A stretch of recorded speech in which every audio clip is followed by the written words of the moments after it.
दोस्तों नमस्कार। प्रधानमंत्री नरेंद्र मोदी भाषण दे रहे हैं और पूरा देश सुन रहा है। इस देश का मध्य वर्ग खास तौर से यानी मिडिल क्लास खास तौर पर ध्यान दे रहा है। वो जानता है कि उसके नायक नरेंद्र मोदी भाषण दे रहे हैं। इस देश के भीतर का हिंदुत्व, इस देश के भीतर का राष्ट्रवाद, इस देश के भीतर में गवर्नेंस की पाक साफ परिस्थितियां, इस देश के भीतर में सिस्टम और सिस्टम में लगा हुआ हर पुर्जा ध्यान दे रहा है प्रधानमंत्री क्या कह रहे हैं। और यह कोई आज की बात नहीं है। जब प्रधानमंत्री नरेंद्र मोदी प्रधानमंत्री नहीं बने थे, उस वक्त मनमोहन सिंह प्रधानमंत्री थे। 2013 15 अगस्त। मौका मिले तो यूट्यूब पे चले जाइए या फिर गूगल में जाकर टाइप कर दीजिए कि 15 अगस्त 2013 को प्रधानमंत्री कहां पर कौन सा भाषण दे रहे थे, तो एक झटके में एक तस्वीर उभरकर सामने आ जाएगी। वो तस्वीर एक लाल किले की होगी। वो तस्वीर लकड़ी के बने हुए उस लाल किले की होगी जिसके सामने प्रधानमंत्री मोदी जो अब हैं, उस वक्त वह गुजरात के मुख्यमंत्री थे, वो भाषण दे रहे हैं। और उस भाषण में वो बता रहे हैं कि दरअसल इस देश के प्रधानमंत्री को किस रास्ते चलना चाहिए और कहां कहां दिल्ली की सत्ता फेल हो गई। उनके दायरे में 2013 यानी प्रधानमंत्री बनने से पहले वो बहुत ही संवेदनशील थे। इस देश के युवाओं की फिक्र थी, इस देश के छात्रों की फिक्र थी, इस देश के महिलाओं की फिक्र थी, इस देश में बढ़ते हुए करप्शन का जिक्र करते थे। इस देश के भीतर डॉलर और रुपए उसका भी जिक्र होता था। इस देश में प्रोडक्शन क्यों नहीं हो पाता है, नौकरियां क्यों कम हो रही है, हर बात का जिक्र उस वक्त गुजरात के मुख्यमंत्री नरेंद्र मोदी 2013 में अपने पीछे लकड़ी का लाल किला बनाकर भाषण दे रहे थे। मौजूद है वो फुटेज भी, हम नहीं दिखलाएंगे। खुद मेहनत कीजिए और देख लीजिए, क्योंकि बहुत मेहनत करनी पड़ रही है अब प्रधानमंत्री के मुख से उन्हीं सब बातों को सुनने को लेकर। इस देश की अर्थव्यवस्था डामाडोल है। इस देश पर आर्थिक संकट मंडराने वाला है। दुनिया भर में संकट है तो भारत पर यह संकट और भयावह होगा। और इतना भयावह होगा कि अगर आप उन्हीं सामानों का उपयोग उसी तर्ज पर कहते रहे जैसे पहले करते थे, तो भारत में गरीबी बढ़ जाएगी, भारत में महंगाई बढ़ जाएगी, भारत का फॉरेक्स का रिजर्व जो है वो खत्म हो जाएगा और दुनिया के सामने भारत के हाथ फैले हुए होंगे कि उसे कुछ पैसा चाहिए। यह स्थिति मत आने दीजिए। इस बात का जिक्र प्रधानमंत्री मोदी ने किया, संकट को लेकर आगाह किया। लेकिन उसके बाद जैसे ही उन्होंने यह कहा, उसके बाद विदेश यात्रा पर चले गए और जब लौट के आए तो खामोशी बरत ली। पहली कैबिनेट की बैठक हुई। लौटने के बाद उस कैबिनेट की बैठक में उन्होंने 2047 में यानी आजादी के 100 बरस के बाद भारत कितना चकाचौंध होगा, किस तरीके से विकसित होगा, इसी को लेकर बातचीत की और अपने मंत्रियों को कहा कि फैल जाइए, लोगों के बीच जाकर बताइए कि हम विकसित होने वाले हैं। जब दूसरी कैबिनेट की बैठक 36 घंटे पहले हो रही थी तो वो मंत्रियों को कह रहे थे गर्मी बहुत है, पानी पी लीजिए, पानी पिया कीजिए, डिहाइड्रेशन हो जाएगा। बड़े बुजुर्गों से भी कहिए पानी पीते रहें।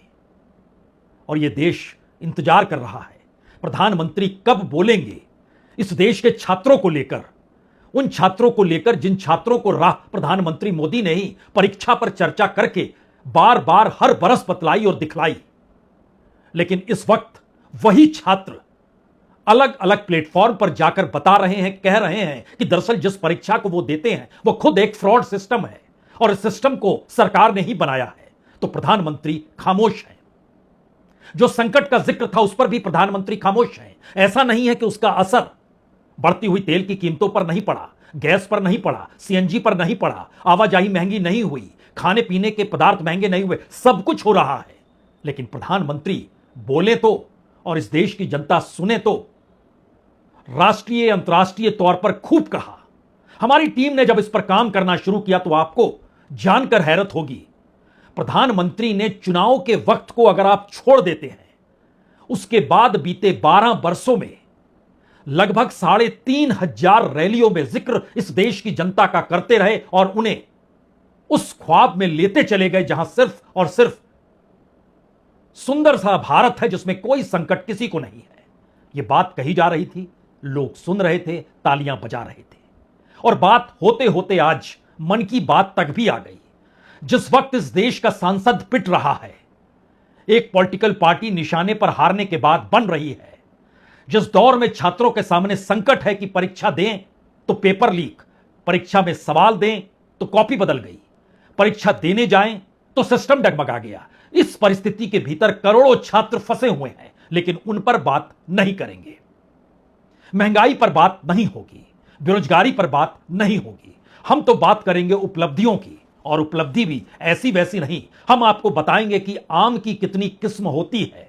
जी, इस देश में फलों का राजा आम, और उसकी कितनी किस्म, वह भी उत्तर प्रदेश में दर्जनों किस्म होती है। तो सुन लीजिए हम क्या क्या किस्म बताने जा रहे हैं। इस देश के छात्रों की रुचि एस्ट्रोनॉमी में जाग गई है, खगोल विज्ञान में जाग चुकी है।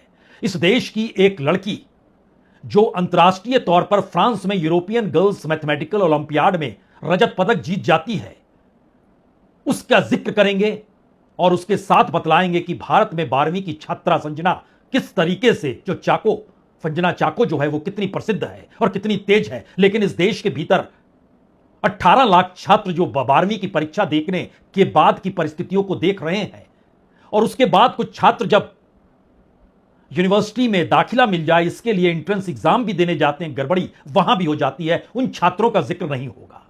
हम जिक्र नहीं करेंगे इस देश के भीतर के उस इंटरनल सिक्योरिटी को लेकर जो मणिपुर से लेकर जम्मू कश्मीर तक मुश्किल हालात पैदा कर रहे हैं। लेकिन हम जिक्र करेंगे कि दरअसल जम्मू कश्मीर में एक कलारी चीज नाम का व्यंजन होता है। हम इस बात का जिक्र करेंगे कि दरअसल इस देश के भीतर एक गिरजा अम्मा है, 15 स्कूल चलाती हैं। हम जिक्र करेंगे एक मनोरमा नदी बस्ती में बहती है, और वहां पर उस नदी में कितना प्लास्टिक था, आकाश गुप्ता ने कैसे उसको साफ किया। हम बताएंगे डॉल्फिन रेस्क्यू कैसे हो रहा है। हम यह भी बताएंगे कि हम जब दुनिया की यात्रा पर निकले तो नीदरलैंड चले गए, और हम चोला राजवंश के दौर की जो ताम्र पट्टिकाएं हैं उसको भी लेकर आ गए।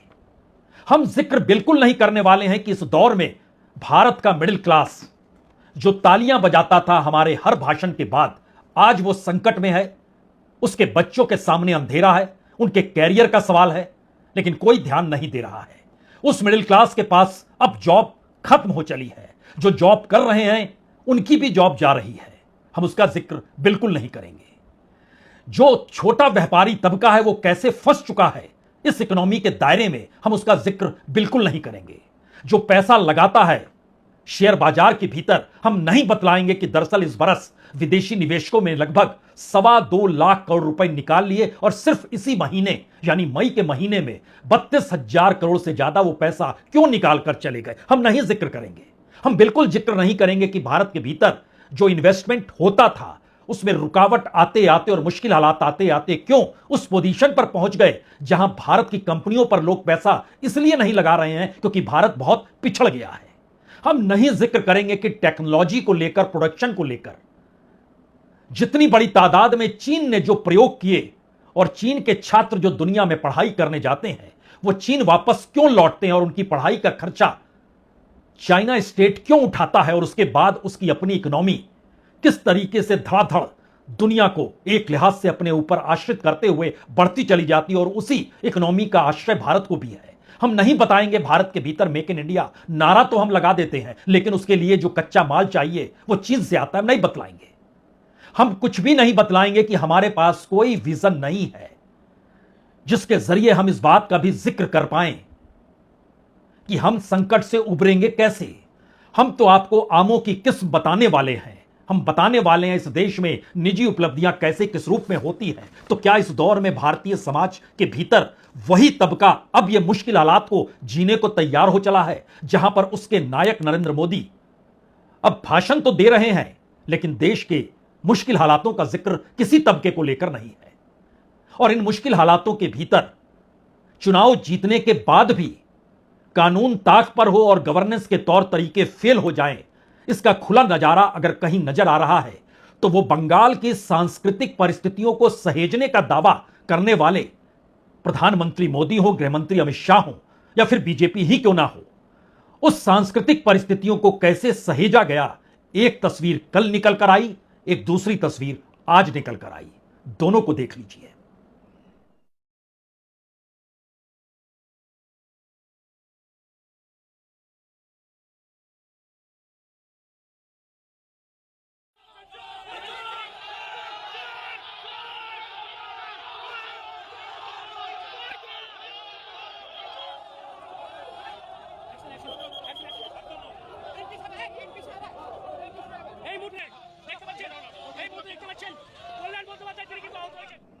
यानी मैसेज बहुत साफ है, यह लड़ाई आइडियोलॉजिकल है, यह लड़ाई प्रोपेगेंडा की लड़ाई है।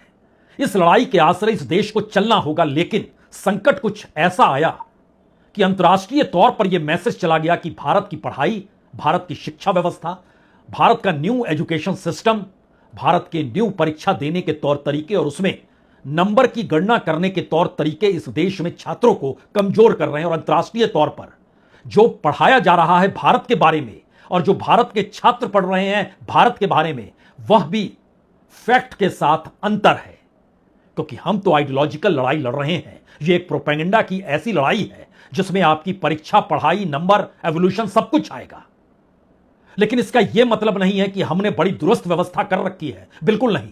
आईआईटी के भीतर अभी भी हमारे पास 40% पद खाली पड़े हैं, एनआईटी के भीतर 29% पद खाली पड़े हैं, आईआईएम में लगभग 31% पद खाली पड़े हैं।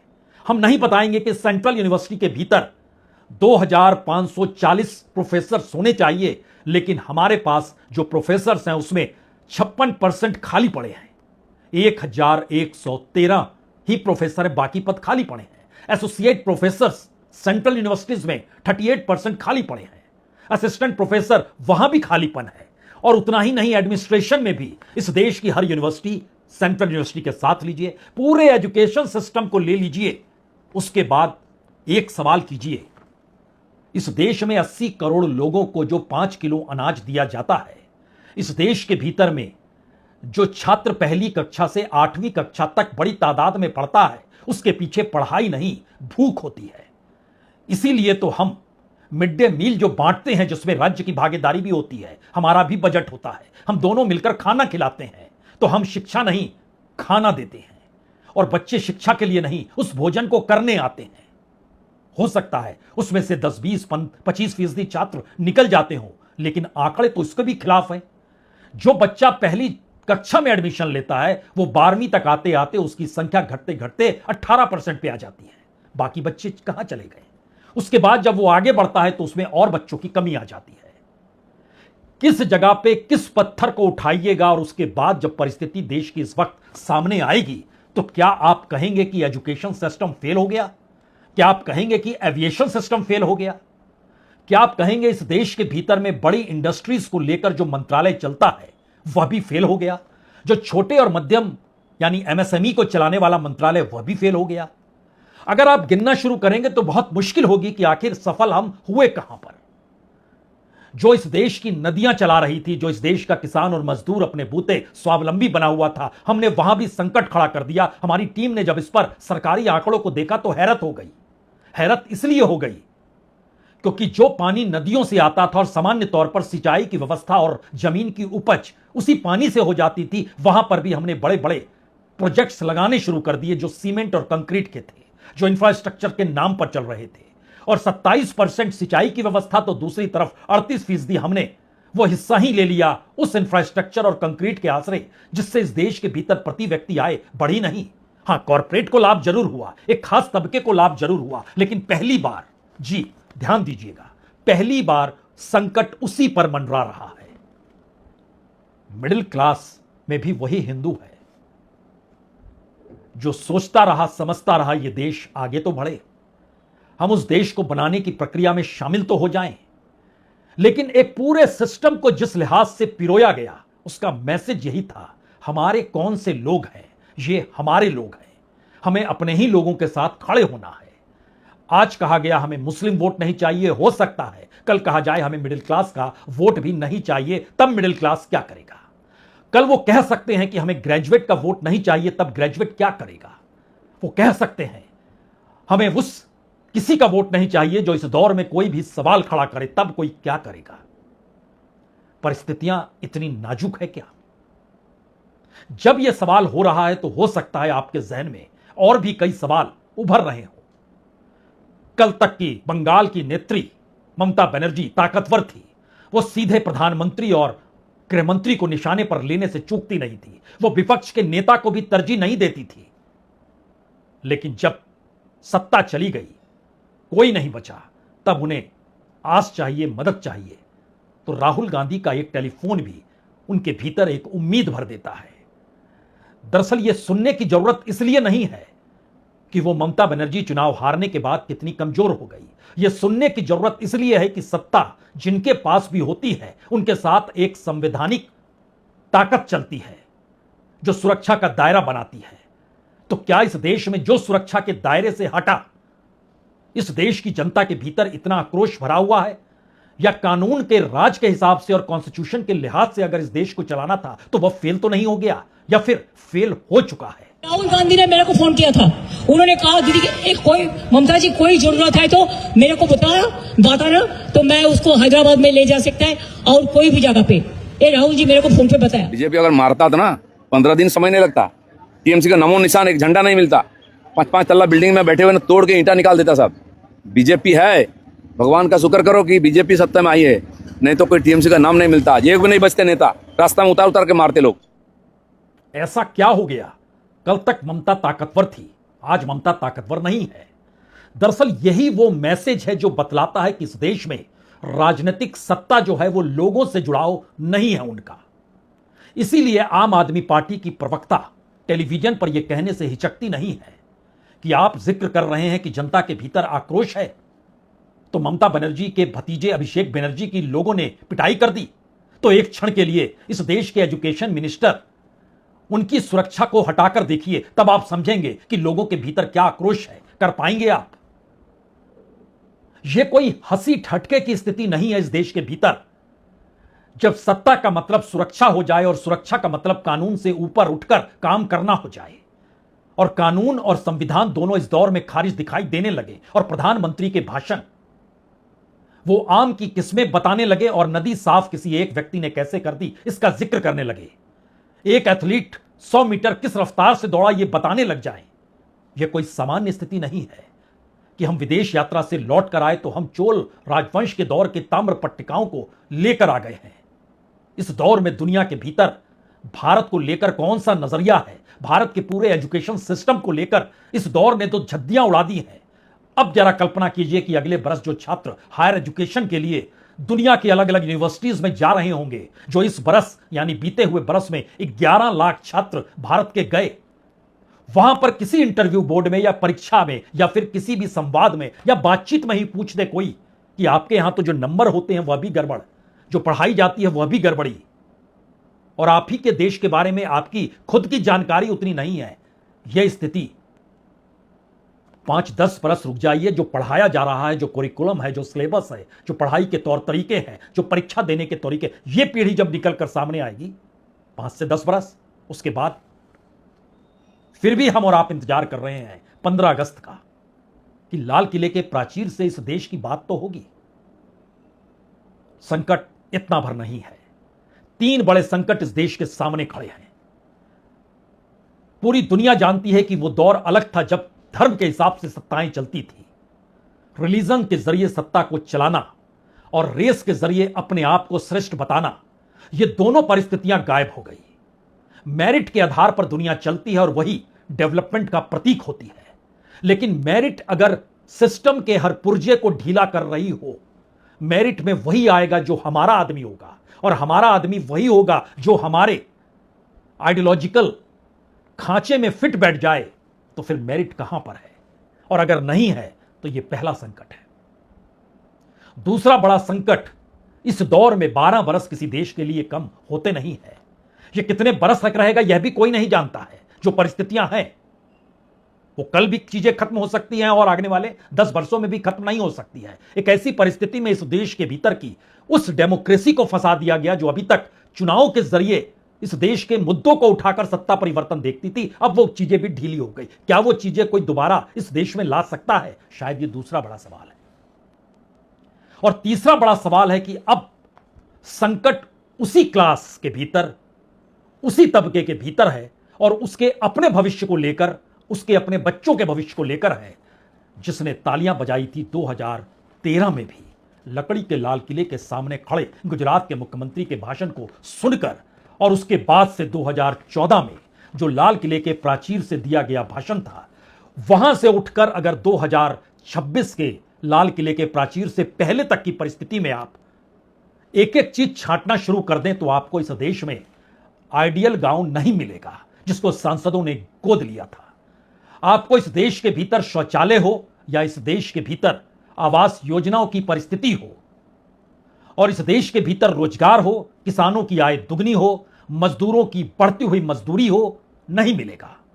इस देश के एजुकेशन सिस्टम को श्रेष्ठ बनाना हो, रिसर्च एंड डेवलपमेंट पर काम करना हो, बजट और पैसा खूब दिया जा रहा हो, नहीं मिलेगा। हो सकता है आपके हाथ में ऐसी मुफलिसी आए जो आपको बार बार उस झोले की दिशा में ले जाए जहां पर इस देश के प्रधान सेवक भी सार्वजनिक तौर पर यह कहने से चूके नहीं थे, मेरा क्या है, मैं तो झोला उठाकर चल दूंगा। डर लगता है अब यह सुनकर इन हालातों में कोई एक भाषण तो हो जाए जिसमें इस देश के हालातों का जिक्र हो। हम और आप दोनों इंतजार कर रहे हैं 15 अगस्त का, लाल किले के प्राचीर से इस देश के प्रधान सेवक क्या कहते हैं। बहुत बहुत शुक्रिया, बहुत बहुत शुक्रिया।